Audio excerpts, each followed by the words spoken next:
empowering Anambra youth for greater productivity. I'm not alone in the studio. I still have my co-anchor, Geraldine. Good morning, everyone, and welcome to this very important segment. I am Geraldine. And then with the guest we have this morning is none other than Comrade Ken Okoli, President General Asatu Youth. Yeah, Anambra, good morning. Well, thank you for having this opportunity to be here with us so that let us talk about empowering the youth for greater productivity. When we're talking about the youth of Anambra State, starting with what categorized age are we looking at here? Are we talking about people that are all secondary school, or talking about people that are, will I say, unemployed, even if you're 35 years or 40 years? Well, youth has a definition depending on the institution that is defining youth. Yeah. In Anambra, youth is defined as someone whose age falls between 18 to 45 years as a number for you. In Nigeria, youth is someone whose age falls between 15 to 35. Africa also, 15 to 29. We have the world as well. We even have ECOWAS. Yeah. So all these institutions have their own definition of who is a youth. Yeah, but one thing is common among all these definitions. That is a young person who has that energy to be productive.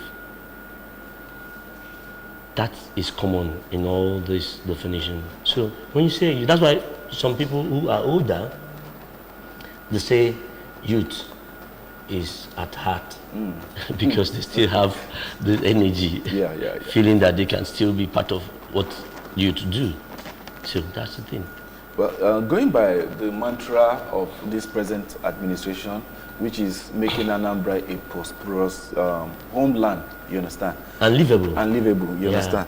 So how does that, will I say, go in tandem with the empowering of Anambra youth for greater productivity? You know, the leadership of the state under Professor Charles Masuludo is leadership with a clear vision and roadmap. Leadership that has 5 key pillars being captured in the manifesto that he has, and he's saying he wants to drive the governance of Anambra from these 5 key pillars. What are the 5 key pillars? 1 is security, law and order. 2, infrastructure and economic transformation. 3, human capital development and social agenda. 4, governance and value system. And 5, the environment. You see? Then you asked how is the administration in synergy with trying to see that young people are empowered for greater productivity. The man Soludo is not just a youth-friendly governor, but is someone who rose at the peak of his career at a young age. At the age of 43, he became CBN governor. That is 20 years ago. He celebrated 63 years this year. 20 years ago, he was CBN governor. I was then in university. I was about to leave university that time, 2003. So, and that was when I became his fan. And you can imagine, 20 years he was CBN, 15 years he was CBN governor. And not only that, 2010, he was among the 10 foremost economists selected by UN to advise them during economic meltdown. And he represented Africa in that setting. Yeah. And what does that tell you? A global citizen who has offered himself to serve Anambra, use it as a test place, a pilot place, to demonstrate what he can do. And what does that mean? Young people who have capacity, who also think in that same line, should get themselves involved and see how we can develop Anambra, make it better. That is why someone like me, and we have people who are like that also, are thinking in that line. Not what we will gain from this place, but what we will give. So you can see that in a lot of programs he has done, even in employment, employment. Can you enumerate some of these programs you're talking about? One U2 Skills, which is a signature project. We gave 2 billion to 5,000 graduates that were graduated 2 months ago to start up.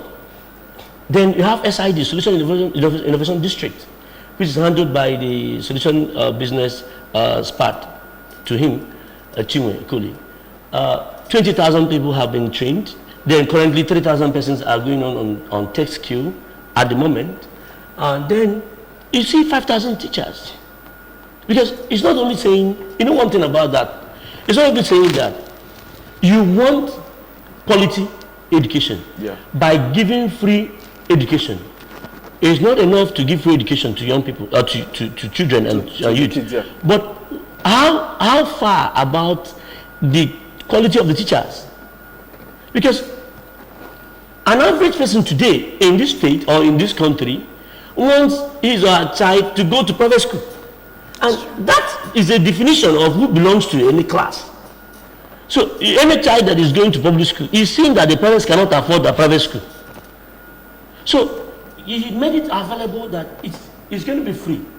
Then get quality teachers. 5,000 teachers were recruited. Currently, there is a test going on for the 3,000 teachers that are expected to be employed again. What does that tell you?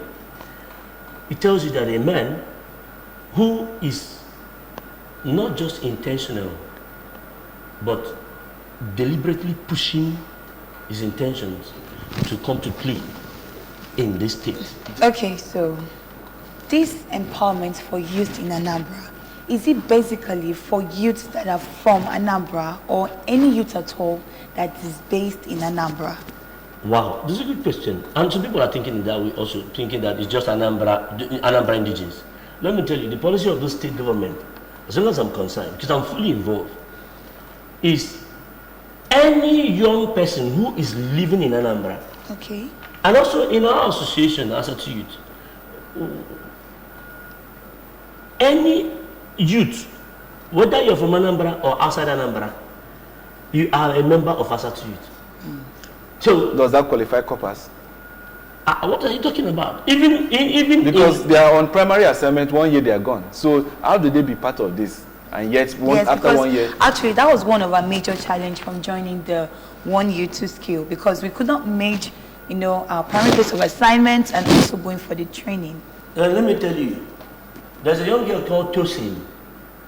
Because I'm part of the 1U2 skills in terms of the training and monitoring what is happening. Tosin, a copper, served in the Ministry of Youth Development, did the 1U2 skill training in a fashion designing outfit. And she has been empowered. I've